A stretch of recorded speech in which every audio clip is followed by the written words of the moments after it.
kasih Tuhan tentang lagu-lagu yang biasa kami nyanyikan di ibadah raya. Terpuji namamu Yesus, haleluya, amin. Ya, oke. Pertanyaan pertamanya nih ya. Pertanyaan pertamanya, lagu apa yang paling menguatkan ibu-ibu saat menghadapi masalah atau kesedihan? Ya, lagu apa nih yang membuat ibu-ibu tuh kuat? Ayo mulai dari Enga. Chargernya tunggu, Enga udah mau mati. Ada ini nggak, ada charger? Chargernya Pinjam sama Wagio. rumput yang hijau. Enggak bisa, Enga. Kamu belum masuk banget. Ya udah. Oke. Ya. Kira-kira Enga apa nggak? Lagu apa? Allah Bapa, kami mengasihi. Oh, kenapa nggak? Kenapa? Kenapa? Karena lagu itu benar-benar menyentuh hati saya. Oh gitu. Terus saat Engel nyanyi lagu itu ingatnya ayat yang mana nggak? Ayat Alkitabnya? Saya nggak pikirin. Oh nggak pikirin. Oke. Lupa di mana ya. Terus ya kenapa sih Engel bisa tiba-tiba lagunya mengenai Allah Bapa kami mengasihimu? Karena menyentuh hati aja. Apa menyentuh hati? Oh, jadi tersentuh ya secara emosi ya. Oke. Menyentuh hati. Kalau Tante Nel? Aduh. Saya belum tahu nih lagu apa. Oh, Tuhan adalah gembalaku. Ya. Tapi lupa pas berapa. Ya. Tuhan adalah gembalaku. Iya. Oh, jadi Mazmur 23, Tante. Ya. Terus kenapa? Kenapa kok bisa Tante tuh suka lagu itu atau teringat lagu itu ketika susah? Satu kan dia tidak membiarkan itu tergeletak. Oh gitu. Ya. Oke ya. Kalau Esther? Tunggu, Enga nanya kenapa? Oh, ketemuan terlalu dekat kali ya. Enga bilang berdengung dia punya sebentar. Ya, saya agak jauhan. Enggak, Enga punya matiin mic-nya. Jadi yang kedengeran mic-nya dari Esther. Toh juga masuk suaranya. Oh. Ya, Enga punya jadi matiin. Kita berdua aja nggak itunya? Ya, mic. Suaranya satu aja. Speakernya. Matiin yang itu yang di kanan merah. Di bawah. Jadi nggak mendengung. Iya. Belum. Di speaker. Waduh, nggak tahu yang mana. Oh ya udah, kalau nggak tahu, Enga jauh aja dikit. Di luar, Enga agak jauh atau di luar? Iya, saya menjauh agak. Enggak kan? Enggak, itu lagi pecah lagi ya suaranya ya. Iya. Lagu apa ya saya ya? Iya. Biasanya sih tentang kerinduan sama Tuhan gitu. Tentang hatiku rindu, misalnya kayak gitu ya. Itu aja sih. Terus? Kalau yang paling kalau kita sendirian ya berdua sama Tuhan doang gitu. Jadi karena itu kan pernyataan hati kita sama Tuhan gitu aja. Iya. Terus kenapa kamu memang yang bisa mengerti kita kan cuma Tuhan ya. Okay. Suami aja enggak, apalagi anak-anak, apalagi temen gitu. Kadang kan begitu. Oke. Terus ada nggak ayat yang teringat ketika nyanyi lagu tadi? Kalau Tante Nel kan tadi Mazmur 23, Tante Nel ya, Tuhan adalah gembalaku ya. Kalau Esther saya lupa sih ayat-ayatnya banyak tentang kita tuh akan bertemu Tuhan kembali kayak gitu-gitu loh. Biasanya sih itu yang jadi kekuatan ya kalau kita lagi lemah atau lagi sedih gitu. Iya. Terus yang kedua nih, ketiga, pernahkah ibu-ibu nih merasa ada lagu rohani yang isi pesannya kurang sesuai dengan Alkitab? Lagu rohani yang sehari-hari yang Iya, kita dengar yang ya kita sekarang ya. dengar, iya, nggak sesuai nih. Kita tuh, oh ini nih kayaknya nggak sesuai dengan Alkitab nih, gitu. Menurut saya sih Ada nggak? Atau kita bingung sama lagunya? Sebenarnya ada sih Iya. yang kayak nggak punya nggak hidup gitu dari firman. Ada sih, cuma lupa ya lagu apa ya. Oh, Nanti deh saya kasih tahu sini. ya oke ya. Menyusul. Menyusul nggak apa-apa. Kalau Tante Nel pernah nggak denger lagu kayaknya ini nggak cocok nih sama firman Tuhan, atau nggak ngerti nih lagunya nih, gitu. yang kerja buat Tuhan itu ya, Iya, ha? kerja buat Tuhan, membuangkan diri, kan Hmm. mengabdikan diri harusnya. Oh, jangan dibuang ya dirinya ya. Iya kak. Mm-mm. Oh. Iya, seolah-olah kayaknya kayak Tuhan tuh buat tempat buangan kita gitu ya, membuang diri. Sonder gaji, Sonder gaji lagi ya. gaji dikasih Tuhan, Nggak pakai gaji lagi. Padahal tuh Mm-mm. yang Yang namanya besar Tuhan surga ya. pasti ada makan kan, Iya. pasti digaji. Mm-mm. Oke. Apalagi? Itu udah Tante Nel udah tahu tuh dapat 1. Enggak pikir coba apa nggak yang nggak sesuai? Lupa nanti dah. Lupa ya, oke. Kadang-kadang lagi Nah, bahas yang lain jadinya Oke. nggak konsen ke situ. ya, oke. Sekarang saya tanya, apa yang terjadi jika jemaat terus menyanyikan lagu yang ajarannya kurang tepat? Ajarannya kurang tepat, misalnya yang pertama yang nggak sesuai firman Tuhan, atau dan mengikuti lagu tersebut ya akan melenceng dari perbuatan kita.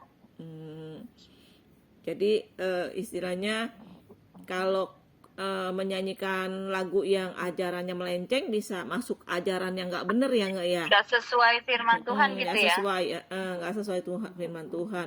Nah, saya mau tanya nih ya, mengapa lagu rohani yang kita nyanyikan sebaiknya sesuai dengan firman Tuhan? Kenapa tuh? Karena yang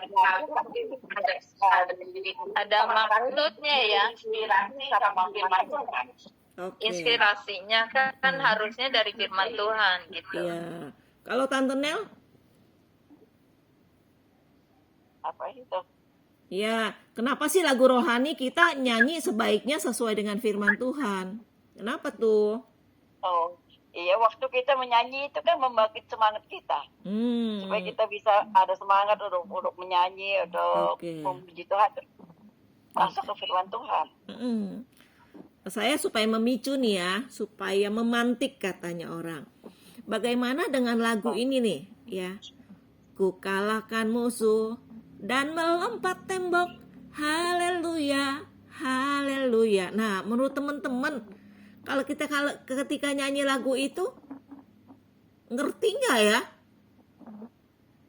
Ngerti sih, itu kan itu ya, maksudnya peperangan yang bukannya nyata-nyata dia ngelompatin tembok gitu. Iya, temboknya apa itu gitu. Tembok mungkin tembok Sombong. Iya.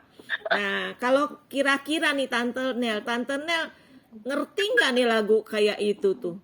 Kayak begitu-begitu. Maksudnya kayak lagu yang kayak ku kalahkan musuh dan melompat tembok kalahkan tembok musuh gitu ya. tembok tetangga apa-apa yang dilompatin. Melempar tembok itu maksudnya melempar itu permasalahan kali ya. Oh, Melompat Iya, permasalahan, bukannya kesedihan kita, ku kalahkan musuh tuh musuh manusianya gitu, bukan. Oke ya. Itu satu ya. Nah, itu pakai ayat firman Tuhan ya. Maksudnya itu dari Iya, itu Alkitab. ada di ayat firman Tuhan. Itu pakai Alkitab. Inspirasinya kan dari firman iya, Tuhan. kayak gitu. Kan? Tapi ketika jemaat nyanyi nih, ketika jemaat yang nggak ngerti pasti tanya. Kalau teman-teman kan memang udah istilahnya udah nyanyi, udah ke gereja tuh berpuluh-puluh tahun kan. Jadi tahu tuh, oh lompat tembok bukan tembok tetangga gitu loh ya. bukan temboknya rumah misalnya gitu mungkin ya. kalau misalnya Sandi misalnya kayak itu temennya Syera itu kan baru ke gereja, bingung dia lagu apaan ini gitu, Oke. maksudnya apa ini. Terus sama lagu lagi satu nih, lagu Mas Yesaya, lagu yang Insinyur Niko, Apa tuh? apa, dan kau mengembang ke kanan ke kiri. Kanan ke kiri. Pancangkanlah apa apa ya, lagunya apa enggak yang pancangkanlah Doa ya bes.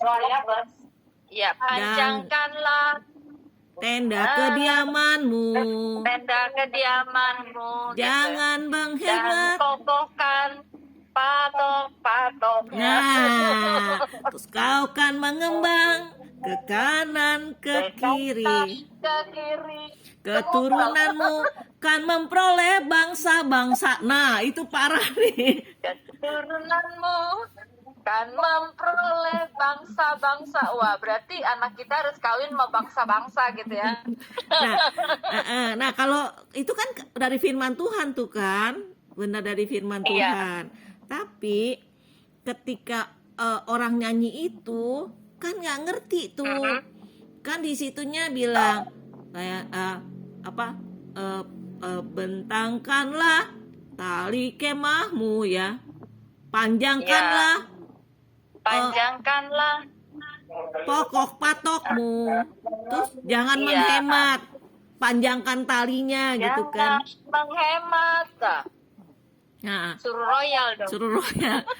Nah, itu istilahnya itu pakai Alkitab, cuma banyak yang ngerti nih apaan ini gitu kan. Bener nggak? Teman-teman ngerti nggak lagu itu apa? Ngerti. Iya, apa Kita itu mengerti lagunya? ya kan? Lagunya apa itu? Mengenai apa? Kalau Tante Nel ngerti nggak? Tante Nel ngerti nggak lagu itu? Ya, itu kita biar tambah. Tante Nelly ditanya. Tante Nelly ditanya. Iya. Gitu Yang ngerti doang ya. Iya, jadi lagu itu bagus. Lagu itu bagus. Tapi karena kita kalau nggak jelas, kita nggak tahu itu patok apa, kenapa gitu kan. Padahal lagu itu adalah lagu pemulihan Israel gitu, bahwa kamu akan mengembang ke kanan dan ke kiri, keturunanmu akan memperoleh bangsa-bangsa gitu loh ya. Jadi memang satu lagu itu harusnya nih ya sesuai dengan keadaan sekarang. Maksudnya dijelasin paling tidak. Jadi tugas kita nih kalau nyanyi di gereja nih ya, apalagi jadi misalnya ada song leader, singer gitu ya, itu mesti dikasih tahu gitu ya, supaya kalau nyanyi lagu itu pertama harus tahu itu dari ayat firman Tuhan bukan gitu ya. Terus kedua, kalau dari firman Tuhan sesuai enggak dengan keadaan zaman gitu ya, harus dijelasin. Jadi harus jelas supaya kayak Tante Nel bilang tuh, membuang diri tuh sonder gaji gitu ya. Jadi dijelasin lagu itu, dijelasin kenapa sih maksud membuang diri. Sebenarnya itu bahasa zaman baheula ya, baheula gitu ya. Jadi membuang diri padahal mestinya kan menyerahkan diri ke ladang Tuhan gitu ya. Terus sonder gaji itu karena mungkin yang pikirnya ini yang nulis ini adalah hamba Tuhan yang benar-benar yang nggak ada upah gitu loh ya, yang nggak merasa maksudnya ya nggak usah ngarepin upah gitu ya, sonder gaji katanya. Padahal sebenarnya waktu melayani Tuhan kan kita ada berkat sendiri buat kita orang-orang yang melayani. Malahan udah dibayar dulu sama Tuhan. Nah bener, bayar lunas. Udah teman-teman, udah itu tuh, terima kasih buat ininya, buat diskusinya yang seru ya. yang seru. Kemarin juga udah dengan Eki sama Yeni juga seru. Itu ya, itu kalau ini buat jemaat. Kalau Yeni buat sama Eki memang khusus yang kayak wakil gembala gitu ya. Sama misalnya pelayan yang memang pelayan di bagian bidangnya gitu kan. Oke deh teman-teman, terima kasih. Saya videonya udah tapi ngobrolnya sebelum ya. Saya matiin dulu ya.